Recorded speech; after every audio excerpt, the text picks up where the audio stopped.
hairs, paints, blade, chimera. Fit check for my painting era. Hello, Claire here. Today I'm using Lego mini-doll parts, paints, and some artistic liberty to dollify the Huntrix girls from K-pop Demon Hunters in their white outfits. Those are the ones they had on near the end of the movie, while they sing This Is What It Sounds Like. Now, I don't know about you, but I've been listening to the songs on repeat because I can't get them out of my head. So with that sound ringing in my mind, you better sit down for the show, because I'm gonna show you how it's done.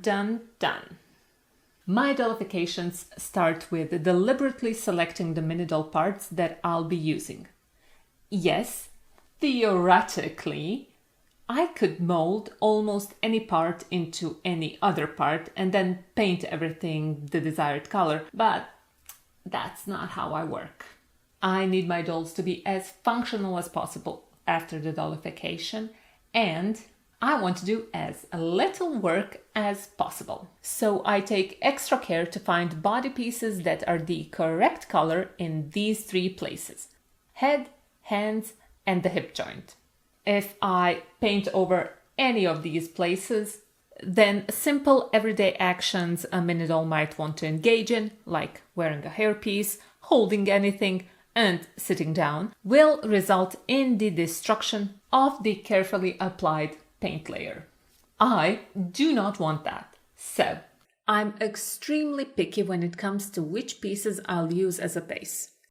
I had a bit of a meltdown because I still had to order some new parts, even though my collection, as you can see, is quite extensive.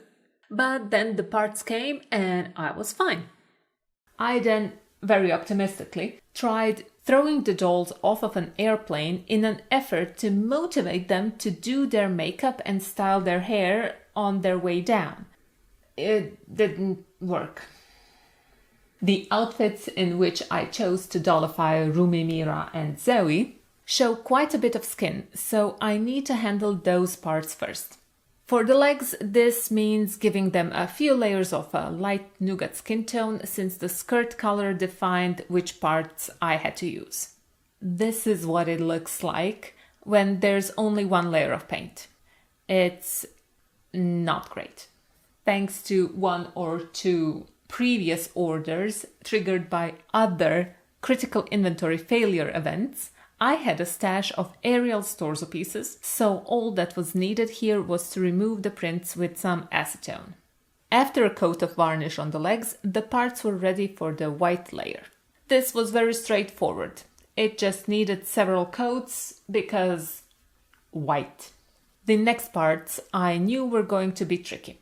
The outfits are mostly white, but have this gorgeous holographic shimmer in some places.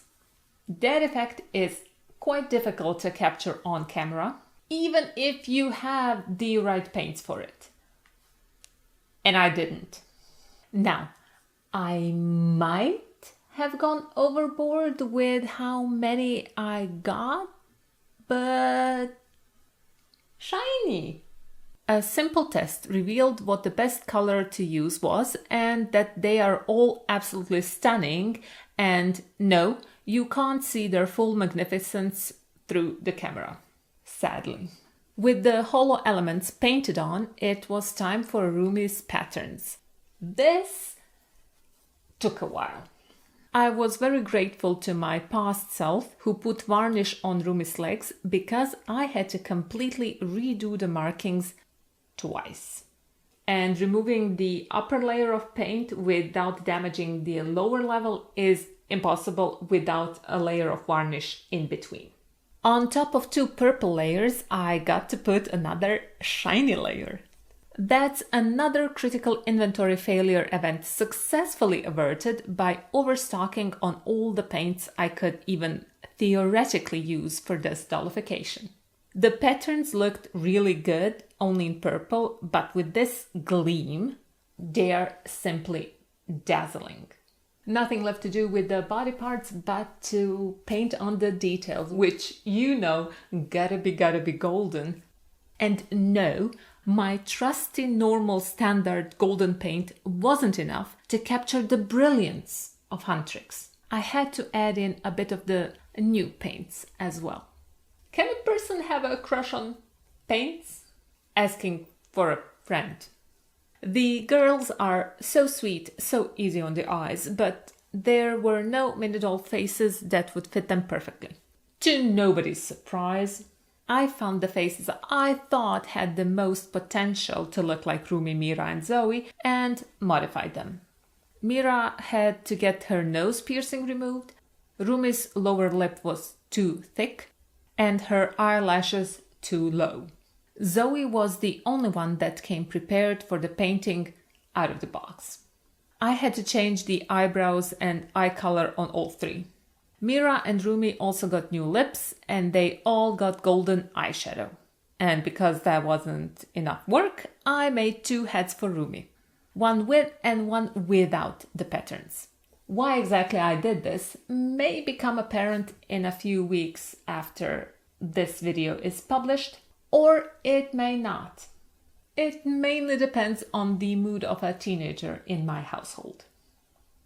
You have exactly 1 chance to guess whether I put some burning gold color shift metal paint in the girl's eye color. I dare you to guess wrongly. Up until now, with the bodies and the faces, this dollification was a fairly standard one. Removing the prints, painting, done. I wish it was as easy with the hairs. See, the hairpiece can make or break a dollification. Since approximately 92% of the girl's personality lies in their hair, getting it right was essential here. And would you believe that out of all of these hairpieces, not one fit any of the girls? Like, I didn't expect to find a perfect fit for Rumi. But Zoey? How does her hairstyle not exist yet? Anyhow, I found an almost perfect hairpiece for Mira on Bricklink and the 2 hairpieces for Rumi and Zoey that I would need to heavily modify. Yay! The sanding off area looked worse than a battlefield where Huntrix have taken down an army of demons. Regardless, the buns were detached and ready to be reattached in the right spot with plastic glue and then buffed up with the help of my trusty green stuff. On a special creator's note here, I get my green stuff from the same store I get my mesmerizing paints. I'll leave you to wonder if I managed to order them both in the same order, or did I have to order twice since someone forgot to inform me they had used up all the green stuff making miniature dragons. Eventually the green stuff arrived and I was able to gear up and take the next steps in this dollification. It turned out I was way too optimistic in how little I would need to change this hairpiece to make it look like Rumi's. Also in how much green stuff I would need. Good thing I had a whole new piece at my disposal. Rumi's hair looks very symmetrical from the front and, as anyone who has ever braided a braid knows, braids are not. And since dollifications are more about vibes than realism, I went for a symmetrical braid from top to bottom. Of course, my green stuff skills were a bit rusty and also actually not that great to begin with. So both the braid and the buns ended up with several deformities. Instead of begging and crying, the whole project dying, I took another shot and painted the hair pieces. And the paint actually revealed even more deformities. Luckily, a trait of the acrylic paints that I usually consider to be a bug could work as a feature for me here. The paint has some thickness to it. So I could paint the rough spot over and over and over and over and over again until it looked rough no more. Nothing but the truth now. Nothing but the proof of what I've done. The best is what they're based on. Patterns I've reshaped some. Things that I have done. with my hand. I had to fix it, I had to cut it. The heads were twisted, the parts divided, my paints all united. I don't know why it doesn't show you how brightly they shine. Because the result in person is nothing but gorgeous. And the camera picks up maybe 60% of it. Oh well. I'm especially proud of Rumi's patterns, whose shimmer is simply dazzling. And in general, how similar to the originals my minidolls look. The only regret I might conceivably have is that I didn't add any of the shiny paints into the hairpieces. I thought it would be overkill, but would it really? Is there such a thing as too shiny?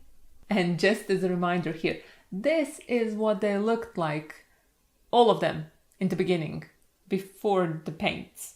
Isn't that amazing? What a bit of paint and patience can do. Apart from being a phenomenal dollifier, did you know that I'm also a writer? For now, I've written 2 books. One is called Maliver's Dragonly Meltdown, which is about a dragon called Maliver who's having a meltdown. It's for families with children 6 to 10 years old who have trouble dealing with their big emotions. And this is Does Art Need to Have a Message? Which is about art and if it needs to have a message. You can tell that I'm also phenomenal at naming things. It's so obvious. You can get the physical copies on my website or on Amazon, but you can download the PDF versions of both of these books for free, DRM free, no email needed, on kindle.com. Link below. Until the next time you click on one of my videos, bye-bye. Believe it or not, this is not the actual brush I use when painting the minidolls. This one's just for getting rid of tiny dust particles. And it looks more like a brush on camera than the ones I actually use.